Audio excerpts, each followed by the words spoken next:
Ross Chastain used the wall all the way around this racetrack. Logano has been the class of the field. Check out the big brain on Brad. Yeah, I need to change my underwear. With practice and qualifying done from Bristol, it's time to get you set for the Food City 500. Brian and I are in to break down all things DraftKings with thanks to our friends over at Win the Race, as well as look at the updated outright betting card, talk to you about the updated odds, if there's any value, if there's any potential, or if it's a week to just enjoy the end of the Masters, watch the race, maybe have a few head-to-heads or something. We can find some value, but see what we can do. As always, check out our friends over at Win the Race. Check out their sims. Check out their DraftKings projections. Check out our friends over at Good Rivals. Always have fun doing some pick'ems. We'll try and throw something together. That will be in the newsletter, aoppodcast.substack.com, aoppodcast.substack.com. Appreciate all the new subscribers we've been getting over there. Yes, very much so. I'm getting a lot of little notifications. New subscriber, new subscriber, new subscriber. Really appreciate you guys hopping in there. Let us know what you think. Let us know if there's things that you want to see in there that aren't in there, tweaks you'd like to see made, other things that potentially can make it better. We're always trying to grow that, improve that, make that a better product for all of you. So please let us know if that's something you would be interested in. If you have thoughts, if you have suggestions, we're always open to that. Brian Twining, it's a little late, but we're getting it done for the people. It'll be out on normal time. Appreciate everybody who's listening, who's riding along. Make sure you click that like button. Make sure you click that subscribe button. Drop a comment. Who's winning this race? We'll talk about Denny. We'll talk about Larson. Larson just going to dog walk the field again like he did in Xfinity. We'll figure it out. Figure out how we're going to play it from DraftKings perspective, all that. But Brian Twining, how the hell are you? I don't even know what to think right now. I had been talking about completely throwing out last spring as a data point going into this race, and sure enough, the NASCAR gods said, "You're an idiot, and forget everything you've been saying and forget the fall. We're going to bring back the tire eating surface and temperatures and perfect scenario to where we're going to get utter chaos as exhibited in practice with guys having corded tires after just around 30 to 35 laps." So right now my brain is in this mode. Your brain is in shambles like the tires after 30 laps. Yeah, I'm confused. I'm sad that I went so heavy on a single guy before practice and qualifying. First time I've ever done this, and of course it gets thrown into my face as like being stupid plays. But yeah, like I'm excited for the race from a fan perspective, because if we do have tire degradation that is anywhere near what we saw in the spring, we're going to see strategy play a massive role in this thing, and guys are going to have to pace themselves, and you're going to see certain guys move to the front hoping for maybe a rando caution to grab that track position, knowing that everybody has to pit. Like, this is not going to be a race, or it's looking as if this is not going to be a race where you're going to be able to stay out on 5 to 10 lap older tires, because that ain't going to cut it. I mean, this is not Xfinity. This is not trucks where you can just run all day on the same set. Or this is not the fall race where Kyle Larson probably could have ran all 500 laps on the same set and still gap the field. So yeah, I'm doing good. But again, I'm in a state of confusion that I haven't been in since last spring at Bristol, I guess. Yeah. We'll be, maybe it's a good week to just be patient and wait for those live lines to drop when you can see maybe somebody taking a unique strategy and then they start in the back a little bit and then they can kind of move forward and get some good numbers. But yeah, it feels like we're either going to get something wild here, like Josh Berry at Vegas, or we're going to get Larson or Denny just dump truck in the field and everyone else just kind of hanging on for the ride. Well, before we start looking at DK stuff, I think there was some very telling like comments by drivers. I mean, one being Brad Keselowski saying, like, he admitted we have no idea what's going to happen tomorrow or what to expect. And then you had Joey Logano also talking about what's worrisome about this scenario is, what if the track does take rubber on Sunday after everybody prepares their cars for similar track conditions to Saturday? Like, I mean, everything that we saw in practice and qualifying is supposed to tell us, okay, who's got a good car? Who should we be focusing our attention on? But what if, after having Xfinity run, and what if they go back and they reapply the PJ1 when they've said all along they weren't going to do that? But what if they go and they do that now? How does that affect the tire wear and their racing compared to what we saw in practice? Like, I was just thrown for such a loop after that session that even DK, like, I don't even feel comfortable grabbing the guys up front this week, you know? Yeah, it sounds like it's a good week to maybe take a little early, we kind of pump the brakes and then take the Easter break and then dive back in full force. Going to be very Well, and then even after Easter, we get Dega. So it's Yeah, like, that's true. It might be just like a 2.5, 3 week break.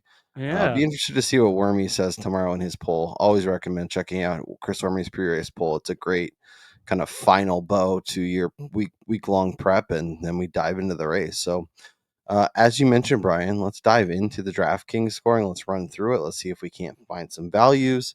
Let's see if we can build some fun lineups. It really feels like a week where you're going to have to figure out the top. We got four drivers at the top, two 11Ks, two 10Ks.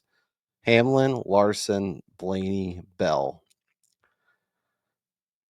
It really feels like you need to get that right. And it's probably Larson, maybe if you feel real good about kind of a split the race kind of situation where one of these guys is kind of the guy in the beginning and then the other guy, or throughout the race they're kind of ping-ponging and you can expect both of them to lead a ton of laps, be basically in the front, and then one of those two guys wins. If you wanted to tell me that was Hamlin Larson, I could get on board with that, but it really feels like you need to figure out who the one guy is and go from there. Do you feel strongly about any one of these four drivers, or are you still trying to be like, I mean, both guys showed something. Obviously, we saw what Larson did in Xfinity, but that's I not guess going to where are you matter. at with these four?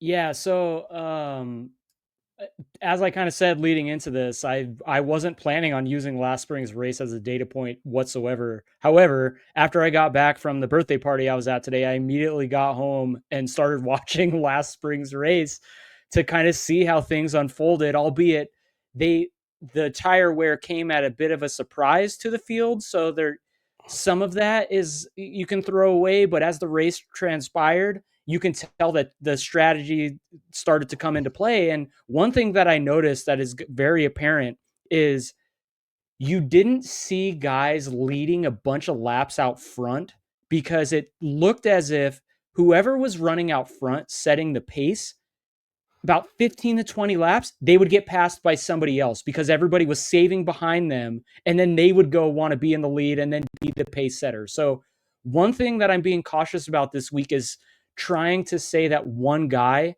is going to be the dominator, because I think there is a world where you get four guys that maybe lead 70 laps, and then you get a bunch of other guys, a handful of other drivers who are out front for 20 plus laps, 25 plus laps, because of that type of strategy that comes into play with guys not wanting to run the pace to be in the lead for too long, knowing that it's going to destroy their tires. And so, although I mean, when we go and we look at the odds, like, clearly, if tires come into play, this is Denny Hamlin, and then Kyle Larson absolutely dominates Bristol. It's those two guys before everybody else, as you see with them being the only two priced in the 11K range. But if you were to tell me that, say, Ty Gibbs is up there again, leading laps like he was last spring, sure, Yeah, because why the this is hell the not? one where he was dominating and then his tires ripped to shreds and he was basically out of the race, right? Yeah, so he was running like top 5 pretty much the entirety of the first 2 stages, and he won stage 1 and stage 2 Yeah. in the race because he was able to push his car harder for a little bit longer than everybody else. But what he didn't account for was when they fell off the cliff, they really fell off the cliff late, which is why his finish wasn't necessarily as good as the way he was running throughout the day. And so, like him, Alex Bowman, I mean, look, shouts to freaking Alex Bowman going out and qualifying as early as they did and still grabbing the pole. Like, holy shit. That was not on my bingo card, especially with the history of qualifying at this track where I believe the highest qualifying spot somebody from the first group would have ever had if we had the same qualifying format in the first 4 Gen 7 races was 4th. Yeah. And he's on the pole. The first 3 guys in qualifying, the top 3 guys, all from the first group. So, just this whole weekend has already started off on a weird, path. And so I don't think you have to necessarily squeeze both Kyle Larson and Denny Hamlin or Kyle Larson and Christopher Bell, Hamlin and Blaney into a lineup and not be, you know, scared about what's going to transpire. Like, I think you can avoid those guys in certain builds Yeah. to say it. Yeah, so I'm looking back. Our friends over at ifantasyrace.com have like DraftKings scoring from previous versions of Bristol, and the 2023 version, Bell started first, finished third. Hamlin started second, finished first. Both led, like Bell led 187 laps. Denny Hamlin's led 142 laps. Denny led 75 to Bell 66. I mean, fastest laps 75 to 66. And they scored about the same. But if you look at other versions of this race, it's typically one guy who like dominates the race, and then kind of the rest of the guy.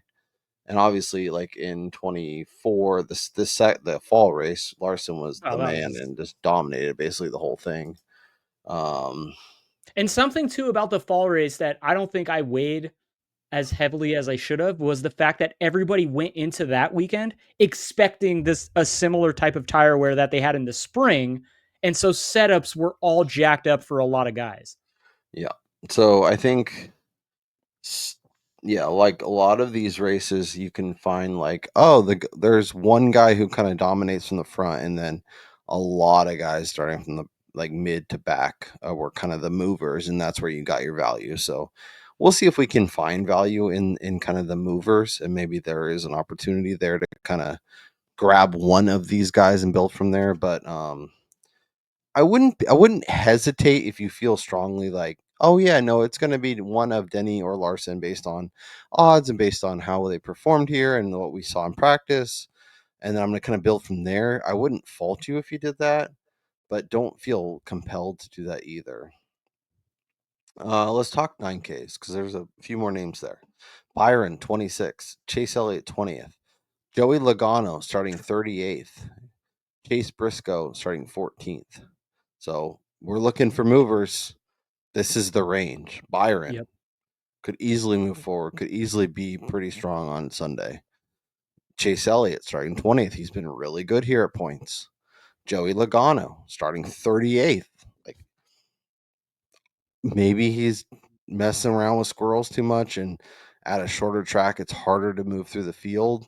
But if you told me there's one guy who knows how to short pit, grab track position, get the lucky caution, and be in front the majority of the day, Logano surely feels like that guy. And starting 38th, I mean, I gotta feel like he's gonna be pretty popular. Um, and if you wanted to click on that name, like I wouldn't fault you. So Briscoe, Logano, Byron, Elliott. What's your thoughts on the kind of these 4 names? Well, so Logano really stood out in practice. As a matter of fact, like Penske, they showed up on the long run, which was not something we were used to saying coming into this year. But yeah, all 3 cars from the Penske garage, they looked pretty decent on the long run in practice. In fact, I had Joey as maybe the 3rd or 4th best car on the long run in Group 2. And now that he's starting at the back of the field, I mean, he's registered as the last car. I mean, he would be going to the back regardless because of the damage probably that he incurred during his qualifying lap. So, I wouldn't really worry too much about that. It looked to be cosmetic.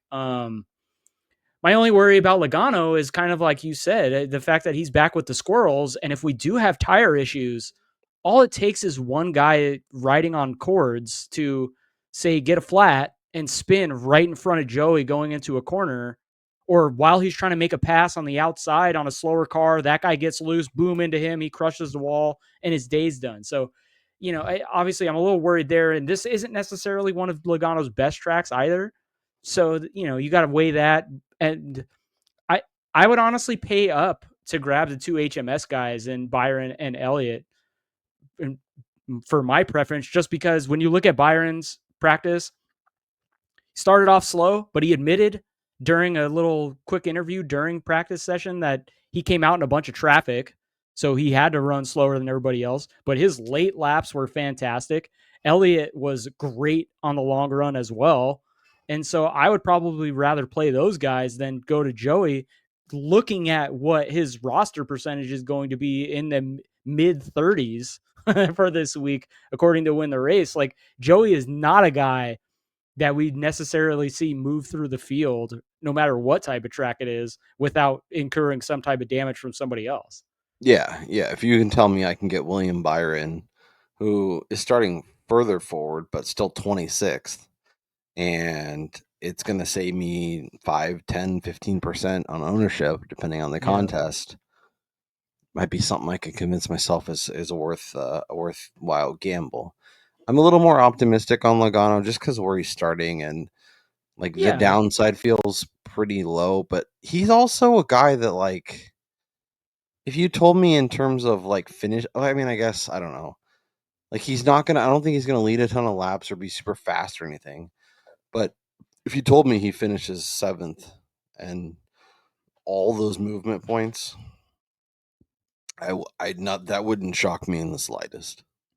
Yeah, I mean, just when you go back to Joey, though, I mean, we're looking at 8 consecutive visits to Bristol outside the top 10. Now, obviously, for DraftKings purposes, for DFS, if he finishes 11th, that's a great day with 27 placement points. So obviously, I'm not saying to avoid him. I'm just saying this is not a guy that has the ceiling that it quite matches that of a Byron or a Chase Elliott in terms of potentially winning the race or even getting to the front and leading laps, in my opinion. Yeah, and maybe he makes a lot more sense in, say, cash. And if you want to get a little unique in tournaments, save yourself some leverage, some ownership, could be a good way to do it. Exactly. Like, Logano is going to be like almost a must play in cash. Yeah. Kyle Busch, Ross Chastain, Bubba Wallace, Tyrone Gibbs, Christopher Buescher, Tyler Reddick, and Alex the Showman Bowman on the pole are the 8K range. Wide variety of options here, front, middle, back. Who's the most compelling to you in terms of either someone let's start here. Is Alex Bowman somebody that you think could actually start hot, dominate a bunch of laps, be really good all day, and even if he doesn't necessarily win the race, is in that kind of 3 to 5 conversation, but led a bunch of laps, had a bunch of fast laps, was really, really good, and kind of backed up what we saw in qualifying? 100%. Now, I'm going to go out on a limb here, though, and say Ty Gibbs, to me, is the better play based on what we saw last year in the spring. If this race is going to look like the spring race, it was the JGR Toyotas who somehow, I mean, of Denny and Gibbs and Truex and Bell to a lesser extent, all 4 of those guys found the front at some point in the day, with Tyrone leading the second most laps to Denny. And I'm not saying, obviously, that Bowman can't jump out to a lead and, say, lead a bunch of laps, but you're going to be saving on roster percentage. You're getting 5 placement points to begin. Like, I know he's $400 more expensive, but I feel like $100 or less than $100 for each placement point for similar type of ceiling potential might be worth it when a lot of people are not looking at him this week because of the disappointing season that he's had so far this season. Yeah. I think that's interesting. I think there's also a world where you could do Bowman and Byron and be very different and kind of jamming all the chalk from there. Could also do Gibbs and Denny and then jam in all the chalk from there. Yeah, oh So yeah, there's 100%. Like, I think Bowman's going to be solid. Don't get me wrong. I mean, I'm really sad some of the pre-practice numbers that I avoided because of where he was freaking going out and qualifying. Like, what the hell was I thinking that Group 1 was going to have shitty qualifying versus the second group? And then yeah, he and goes it's not out. like sometimes we go, well, it's not going to be that big of a deal for a Kyle Larson, a Ryan Blaney at a place he's really good, a Christopher Yeah. Bell. But like Alex Bowman, like he is clearly a tier or two down, and sometimes he needs like that better qualifying spot to really come through. The Um, only thing, and then so the one thing that I'm still trying to wrap my head around though is the fact that when Group A went out for practice, although it was already kind of middle of the day, there was no sun in sight. And so it was still cold. The clouds had yet to kind of move away from the track.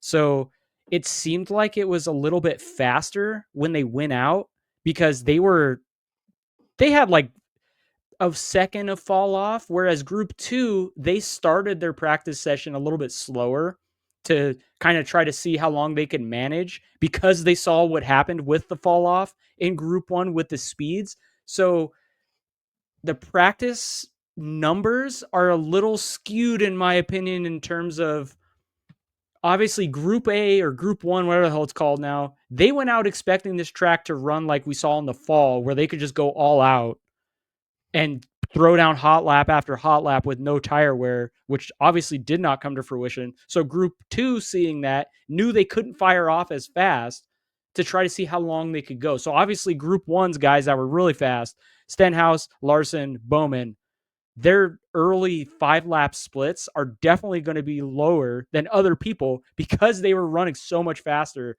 than a lot of the guys in group 2, in my opinion. yeah, and I think it's really important that when you're looking at practice data, like a lot of these sites put up like, speed laps and how fast were they 5, 10, 15, Mm, knowing were they in traffic? What were they doing? Were they trying to go fast? Did they come out exactly. and get stuck behind 3 cars? Were they Yep. at a super speedway and they couldn't catch up to the group and so they were running really slow times? Like there's a lot of little things you have to think about. It's all about adding context to the practice notes information, and obviously you want to use that. You want to see how do they look on the long run. Are they able to maintain their tires? Are their lap averages staying the same? But like, are they stuck behind a jabroni? Is JJ Yaley out there just like blocking 3 lanes? Like, you gotta know what you're doing. You gotta know what's going on. So it's really good that Brian can add a little context for us. 7K, or I guess 8K.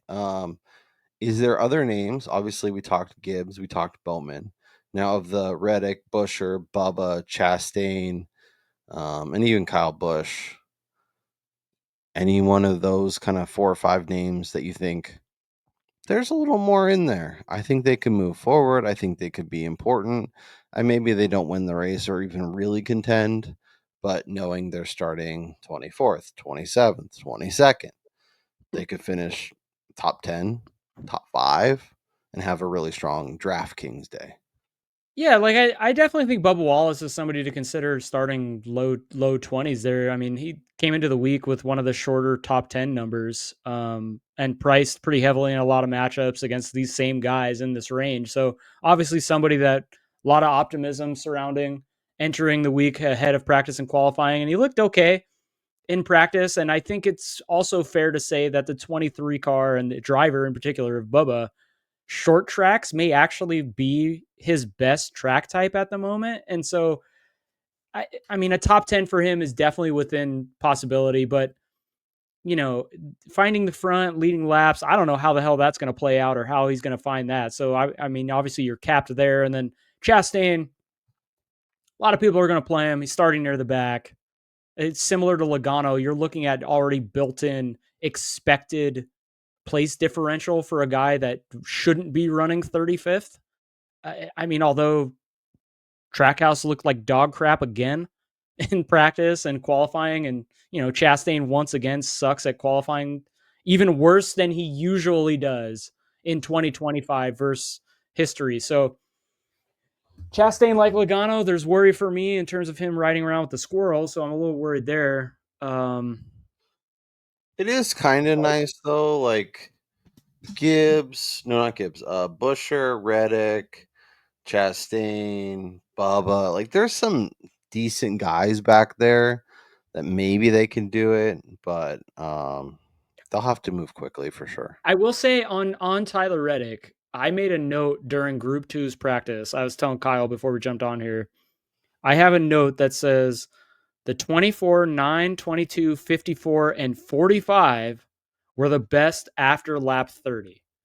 Now, obviously, runs are going to be a little bit longer than that. And if we do get to tire degradation, like that's going to be a problem.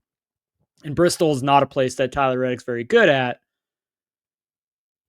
But if those practice times do translate, I mean, he should be able to move through the field and find track position. And when you go back to the spring last year, like his finishing result was more the result of him wrecking and getting damage early than it was of how he raced, because we never even got to see him race. So, obviously he's not going to be very high rostered because he doesn't have a good history at this track. And you're getting a decent starting position in terms of place differential potential. Yep, I like where your head's at. Twist my arm to lock in some Tyler Reddick, even if it's not to the betting card. 7K, Brad K, Josh Berry, Ryan Preece, who somehow managed to lose to Chris Buescher in qualifying, so nice work there. Austin Cindric, Michael McDowell, Carson Hocevar. Kid's got lead foot, man. I'm telling you. Yeah, he's not afraid to gas it and send it. I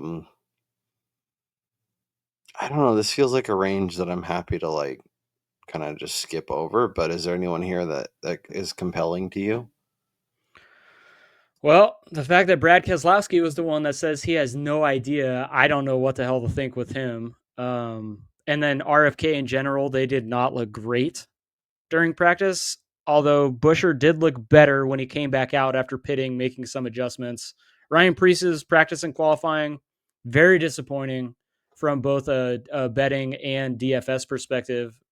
Although him starting so far back and his tremendous track history here is definitely appealing, but the speed or lack thereof that they exhibited in practice is very concerning out of him. I do think, I mean, I'm not going to say this very much this year, but Austin Cindric starting 21st, very intriguing with the type of speed that they've shown in practice and the long run capabilities of that car. It's just whether or not he can keep the damn wheels on it. Yeah, my guess is he runs out of talent before he runs out of tires, but we'll have to see. Let's talk 6K. Gragson, Suarez, Eric Jones, AJ Allmendinger, Ricky Stenhouse, sure. Zane Smith, Austin Dillon, Todd Gilliland, Justin Haley, John Hunter. A real who's who of 6K options. I'm guessing Dinger and Stenhouse are basically already scratched off. Oh, yeah. Eric Jones, Daniel Suarez, Noah Gragson. Are you interested in any of those names at the top of the 6K range? I mean, I think Gragson's appealing because of where he's starting, but I would probably rather just go all the way to the bottom and play either Gilliland or John Hunter Nemechek, who was really solid last spring. And once again, going back to the fact that the Toyotas were pretty damn good last year in this same race at managing their tires and seemingly not wearing their stuff as quick as the rest of the field, which who knows if that's going to be similar this weekend. But if this race is similar to last spring, the Toyotas definitely had an advantage on the long run. Yeah. Unfortunately, I think John Hunter is somebody who makes a ton of sense for cash. His projected ownership is egregiously high for someone in the 6K range. Let's just say that. Yeah. So if you want that to be your pivot instead of Joey Logano, I think that makes a lot of sense. Obviously, you get off both of them, but he is compelling. He's 6K, and maybe he's just good chalk because he's incorrectly priced, and where he's starting, it's hard for him to hurt you. But as you mentioned, Gilliland, I think, makes some sense. I think Gregson makes some sense, and you're gonna save at least 5, 10, maybe 15% in terms of roster percentage. So I think there's a lot of opportunity to find wiggle room, and obviously, depending on how you build your rest of your lineup, you can make decisions at that point. But I think he's compelling. I think he makes a ton of sense in cash, and I think in tournaments, if you want him to be your kind of where you get different, I think that makes makes a lot of sense. You could also, instead of clicking John Hunter, go down to the 5K range where we have Cole Custer, Shane Van Gisbergen, Ty Dillon, Jesse Love, Corey LaJoy. We get to stack some pennies this week, baby.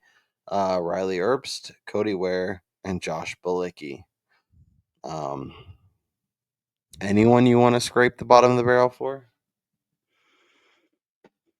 I don't mind playing LaJoy here just based on how good he looked last year at Bristol and kind of a track that he's been fairly successful at in the past. He's starting so far back in the field. I definitely think he's better than the likes of Cody Ware, Balicki, Ty Dillon even. I mean, with Dillon starting 12th, he's an absolute no-go. Had he been starting further back in the field where, say, Corey LaJoy is, he would be a smash for me. Just with how decent he's looked at surviving races and colleagues' surprising runs this year, I guess I would say. Yeah. I think Custer. Can we do the SPG thing again this week, or are we just setting ourselves up for another disaster? Hold on. So in my practice notes, I wrote down. Was he our sporting driver of the week? No. I actually don't have a sporty driver because from the get go, as 20 laps into session 1, I was like, oh shit, we got tire wear. So I have SVG pretty good long, and then I wrote down his lap times. Like he was doing okay until he wasn't. So if we get like super short runs, I think he might be okay. I just don't think at a track where the tires are going to fall off such a large cliff, I can trust the guy who's really running this particular race the first time because he was not in the spring race last year, so he didn't get to experience that. Yeah. Okay. Well, that's all the names. So let's build some lineups and see if we can't cobble together and see how easy or difficult this slate makes it. So, Kyle Larson will be our first click. Where would you like to go? Man, that definitely puts you in a hole. Let's do Corey LaJoy. Okay.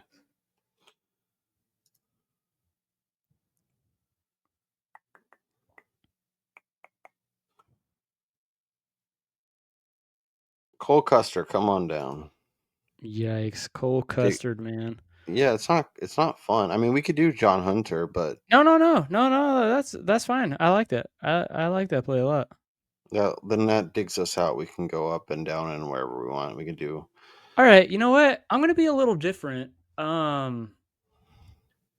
Let's play Alex Bowman here because I do think that there is a world where this race, like I was saying, sees multiple guys lead a bunch of laps.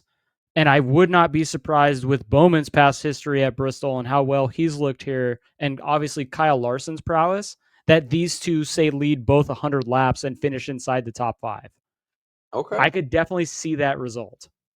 I like it. I like it a lot. And you Now save a my shit ton of money.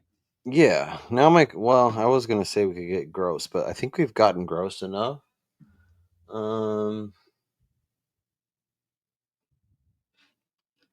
gonna put in Chase Elliott too. All right. Man, look, I mean, you could just do all 4 HMS guys here. Just play Byron too. Screw it. Done. Wow. I'm I sure don't that'll ever work. recall ever being able to build a lineup where you could fit all 4 HMS guys in. And it actually makes somewhat sense too. Like, Yeah. all right, I'm Well, gonna it's give not you the often you two. see Chase Elliott and William Byron starting so far back in the Yeah, field. and Alex Bowman potentially leading laps early. Yeah. Where do you want to go? Any click you can. Oh, well, we got to do one with Denny, obviously.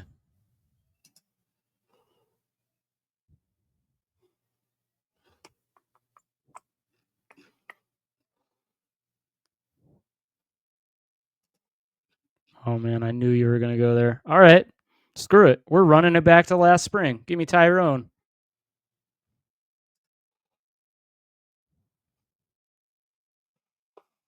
Man, these are coming together far too easily. Yeah, it means they're gonna be dog shit. But that's okay. All right.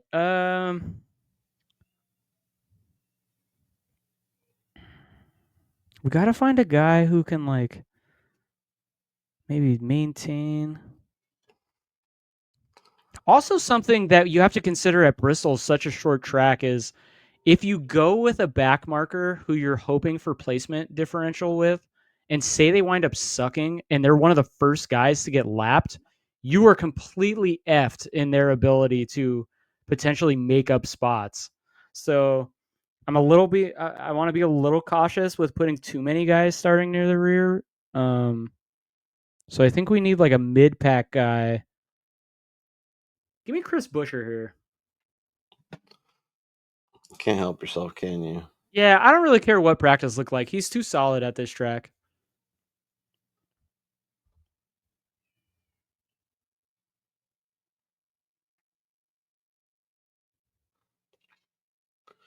You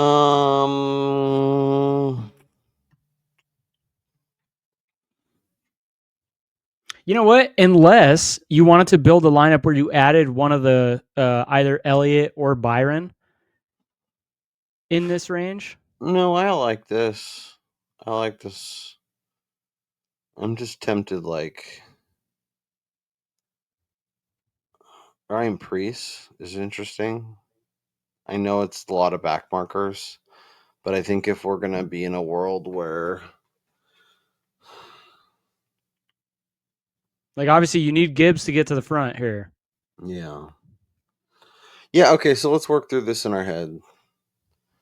Denny can obviously dominate and win laps. We need win the race. We need Gibbs to be in the front and win the race. Can John Hunter, Ty Reddick, or Chris Buescher win the race? I mean, realistically, after what we saw today, I don't think so. Okay. Is there somebody in this range that you can, I guess, Bowman? But I don't want another guy starting in the top 6. Yeah, that's the problem. And so, And like Brad obviously, like I don't trust Chastain to get to the front and win here because this is not a place that he's found the front I think before. what we need to do is have some weirdness. I think we need Denny and Gibbs to be the cars and basically dominate half the race, and basically.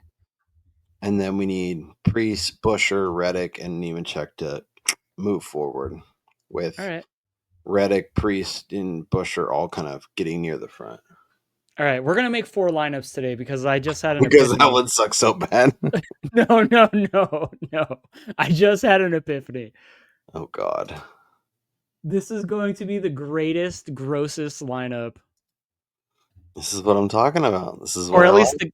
the greatest, grossest start to a lineup. Lay Okay, it on we're gonna me. take the pole sitter, Alex Bowman, Okay.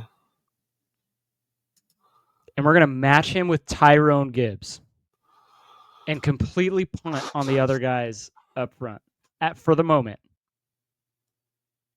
But now we already have two guys that if they find the front, we saw last year in the spring, Gibbs can dominate and lead a shitload of laps here. Bowman starting on the pole with a car that looked as fast as it did can definitely lead a bunch of laps here.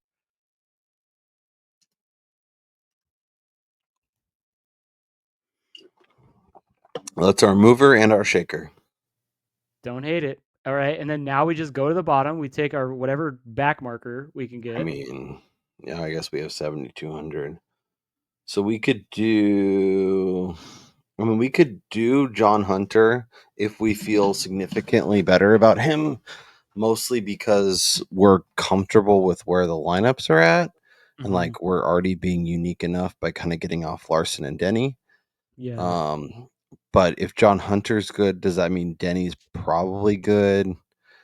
Well, I also think too, because like you said, with John Hunter Nemechek, roster percentage being projected according to win the race as high as it is for a guy starting as far back as he is for the equipment that he's in.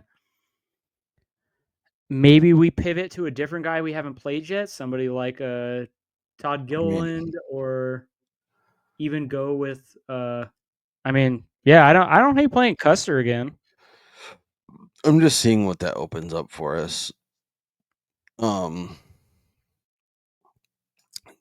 you feel strongly? I know we talked about Chastain and kind of not really loving him, but he is starting 35th and could make some sense.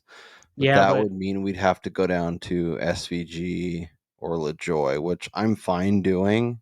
yeah. Like if we do LaJoy, that gets us all the way up to Briscoe and Bush. So I don't know if you really like either of those guys. I don't feel great about either of them.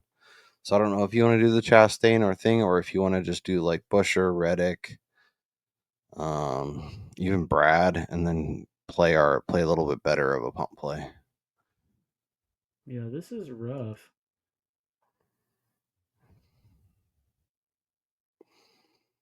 What if We could also. What if we didn't play Logano? So I was gonna say we could also get off Logano and play two guys kind of in this range. Well, and then what if here is the Chastain play? So instead of playing Logano, you play Chastain, so you save a little bit of salary. You can then also now probably squeeze Elliott into this lineup and then pick a back marker. We sure can. And then when you look at that list of names,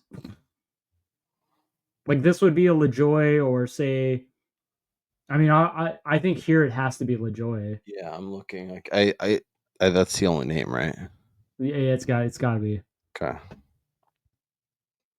mean, But yeah, like if you were to tell me going into stage 3 that Bowman, Gibbs, Byron, and Elliott are all in the top 10 with Chastain say 20th, sure. Or Chastain 15th, fighting for he maybe doesn't get top 10, maybe finishes 11th. That seems Let's reasonable. hope that doesn't happen because I have a pretty hefty matchup with somebody. So I would prefer him not be that far up. Late Well, in let's have your guy finish in front of him. Yeah. All right. All right. Let's do a real lineup. Oh, that was real. That was real. Although fun. that one feels really good, man. Yeah, Like no, that one's going in like a single entry GPP tournament. This will be one of our 3 max, but I like that one a lot. You know what I'm gonna do? YRB. dude, it's coming. That win is coming. Oh, disgusting. No. Oh my gosh. All right, Ryan Priest. We got to priest it up. We got to grab the forwards here.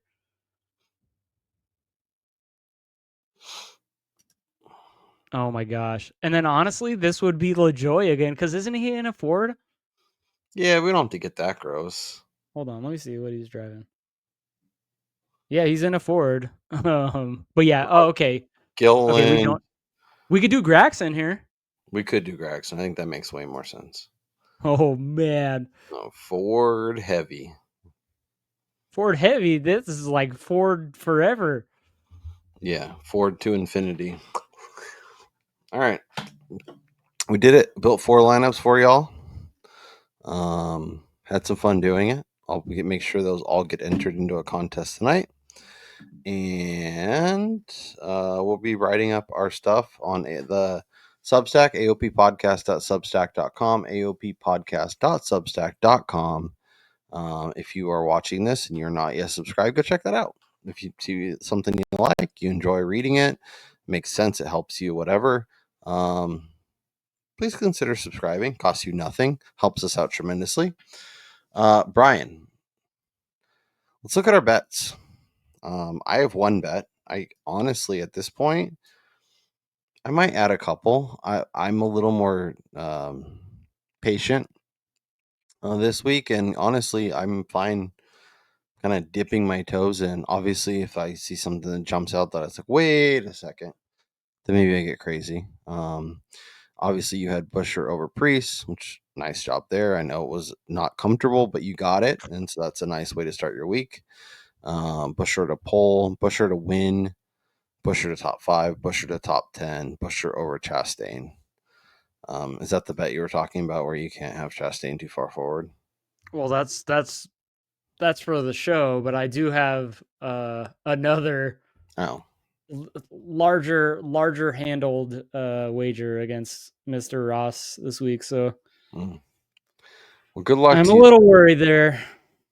Let's take a look at the outright market. So there's Kyle Larson, basically 3-1 is the best price you're going to find on him, which is That's stupid.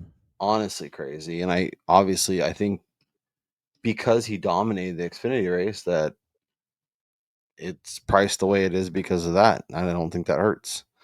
Denny Hamlin, 3.5, 4.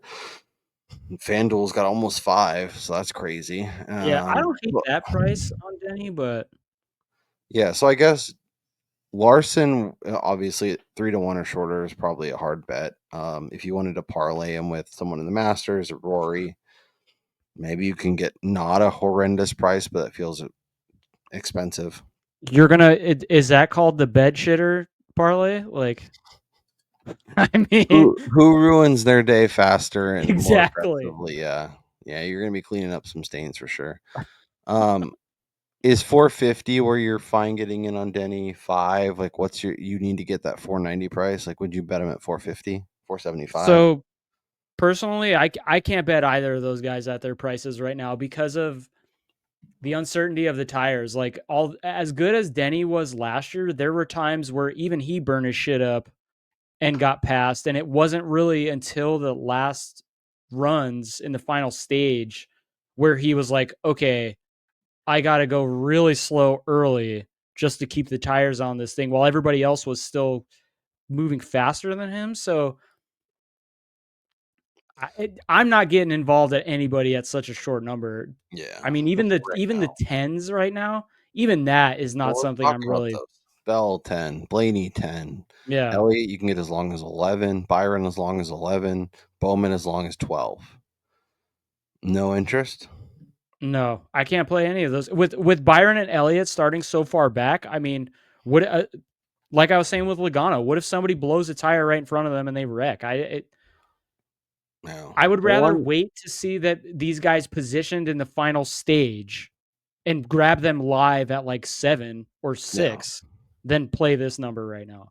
that makes sense. Bell at 10, I think is fine if you think the JGR guys are going to be good. And the Yeah. Blaney at 10, just because of the speed he brings each and every week. It's just really funny. Like, Christopher Bell was winning, and everybody's like, "Oh, how does he lose?" And now he's just like, "Well, we don't really like him. Like, he'll qualify well, but." And even last week, like, no one thought he was gonna be good, and he was Yeah. second. Yeah. Well, that was second with a lot of adjustments too. Sure, but he got his car where it needed to be and had a chance to win the race. Yeah. Yeah. 100%. Blaney's interesting. Yeah, I definitely think Blaney at double digits, just with the sheer speed that they've shown this year. But I am with Brian in terms of, like, most of these guys. Like, I'm not betting 8 or 9 on most of them when I can get, even if it's 6.5 or 7 live. Yeah, knowing that exactly. they're in good position, they have a chance. I'd much rather wait. What about longer shots? Logano, Kyle Busch, Chase Briscoe, Tyler Reddick, Chris Buescher, Brad Keselowski, Ricky Stenhouse, Josh Berry, Bubba Wallace. The rest of the guys are kind of much longer. So I guess of that kind of 20 to 40 range, are you interested in any of those in terms of outright potential? Well, I can tell you right now, I'm definitely not betting freaking Ty Gibbs at 12 or 16 or About 18. 18. Yeah, no, I'm not betting him at 18 either. Especially with pre-practice, you were able to grab 20 or 25, which I don't even think was an advised number then. He's in the same boat with what we've seen out of him this year. You got to wait to see him be in position late Yeah, to he should be fire like on that. 32, 35, something like that. Yeah, like his car looked fine, but till he proves it, I'm not firing on that. In this range, I mean, Ricky Stenhouse Jr. at 40, starting on the front row, he looked pretty good in practice. I don't hate that. That's not a number I'm playing, but like, Like are I you going to bet honestly, Ricky Stenhouse at 40? the outright market doesn't feel like there's Yeah, it's nothing that's like trash. I could convince myself either it's super short or I don't really believe in these guys or their numbers are a little shorter than that probably should be. It really feels like in terms of from an outright perspective, you want to get involved live and just be patient. If you don't want to do that, you want to just get some action. If you can get Byron at 11, I think it's fine. I think Chase at 11 is okay. I think Blaney's fun. I think Bell's fine. But like I'm not like adding any of those to the card, so um like our favorite offshore has Elliott and Byron at 12. Even those numbers, Like what would you need to see right now to be like, okay, I'll take Byron 14, 16. it would definitely have to be creeping towards 20. What was he? Because he was last week, he was like 12, and then he put it on the poll. Obviously, it trashed. Yeah, and then he was like 6 or 7. Yeah. And then the week before, Miami, maybe he was pretty long and he almost had a chance to win. Yeah, but I mean, Yeah. So he'd need to be like 14 probably for me to be like, okay, I'll take it. look, if And maybe if you were to 12. ask me who would I rather bet, it's going to be Chase Elliott all day, every day over William Byron on a concrete track. Concrete tracks are Chase Elliott's bread and butter. He's great here at Bristol. He's fantastic at Dover. Elliott was great last year in both the races there. I mean, the dude has an 8th place or better finish in all 4 of the Gen 7 visits, twice finishing runner up here. So clearly, this is a place that Chase Elliott excels at. So I would much rather play Chase over Byron. But with both of them not having the speed to qualify, I like being stuck where they are, and say early on they get stuck on the outside lane and they're not able to pass, and Larson or Bowman just flying through the track because the tire wear is not as bad as it was shown on Saturday, and then they get lapped. Like, there are just so many things that were going into Sunday that tell me stay away from from the outright market unless I'm getting in on somebody that's super long who can say strategize their way into track position late. Or perfect example, say we get a caution with, I don't know, 8 laps to go, 8 to 10 laps remaining in stage 1. Guys come down pit road. I definitely think you may see some drivers take 2 tires, just put on right sides, and try to maintain track position that they just got on pit road by taking 2 less rubbers, because everybody is going to come back down pit road at the end of the stage if the tire wear is as severe as we saw in practice. And so I would much rather play guys who are going to throw those Hail Marys than play Byron or Elliott, who are basically going to be doing exactly what everybody else does every time we pit: 4 tires, 4 tires, 4 tires, 4 tires. They're not the ones that are going out there going to be taking a big ass swing because they're in the playoff hunt for points. Yeah. Yeah. I don't know. Like, there's two drivers that are even showing somewhat value on Win the Race of Sim. And that's Bowman and Blaney. And that's not even tremendous value. Yeah. It really, like, the more I think about it, the more I work myself through this. I feel like one of Larson or Hamlin probably dominates majority of the race, or they kind of split it up. Maybe we get some weird tire stuff. Maybe Denny does something dumb. Logano's somebody that I'd be interested in, but like where he's starting and like his not really good track record here, I don't think his numbers are quite good enough. Exactly. Like with everything that we've seen so far this weekend from Cup, how do you get invested on a guy who does have a track record of not even placing inside the top 10 here? And then he's starting so far back in the field who, if he gets trapped on the outside, he might be the first guy lapped. Yeah. Can we bet Brad? His car looked like trash in practice. Yeah. I don't see. It feels like we're scraping and we're battling for something. Yeah, exactly. When you start like looking at, oh, can I do this? And it's probably not a good bet. Like there is Yeah. nothing post qualifying that has stood out to me as like, oh yeah, I want to grab this. There's been a couple matchups that I've seen on offshore and like in Vegas that I've considered based on price, but nothing that I've personally grabbed at the moment as we sit here at freaking 10:11 p.m. at night on the West Coast. Yeah. Yeah, I think like Gibbs is like you mentioned, somebody I'd want, but the number's not long enough. I Yeah. think I might look at like top Ford, top Toyota, top Chevy, maybe some matchups. All of our bets will be in the betting, will be in the newsletter, our full betting card, our write ups. Hopefully, we can both find a bet we actually want to like put our name to and write something up. Yeah. We'll have DraftKings thoughts in there for sure. Links to all the episodes. We'll have Grid Rivals picks in there. Hopefully, we can find some decent stuff on there this week. But yeah, the Easter break I think is coming at a good time. Enjoy the Masters. Enjoy Bristol. Hopefully, we can find some bets to cash. Let us know down in the comments. Who are you betting this week? Do you have bets out?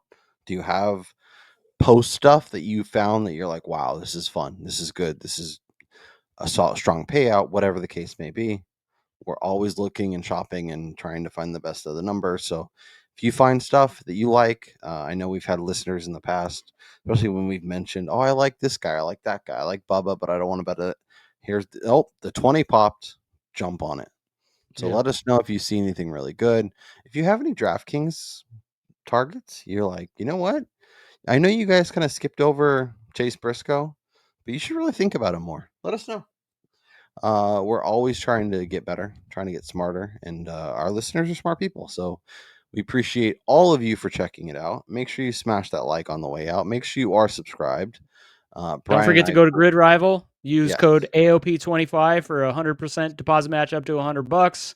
They always have some great finishing position numbers and matchups that offer like placement points or spreads on the matchups, which are always fun to play. So, yep, hello.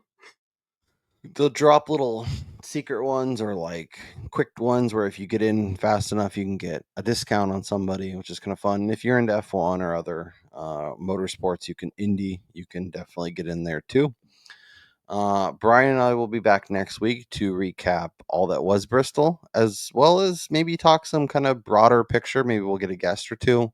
But it's obviously Easter week, so NASCAR's on a break next week. No show next Saturday in your feed Sunday morning, but we'll be back to talk Talladega Super Speedway. We're going to be careful Brian and I are both in the green, and we're very happy to be there at this point. So we're going to keep it there. But after Dega, we'll be back pushing it hard again. We'll obviously play DraftKings for Dega because that's a fun way to get involved. For Brian Twining, I'm Kyle Robert. Enjoy Bristol, cash some tickets, and we'll talk to you next time.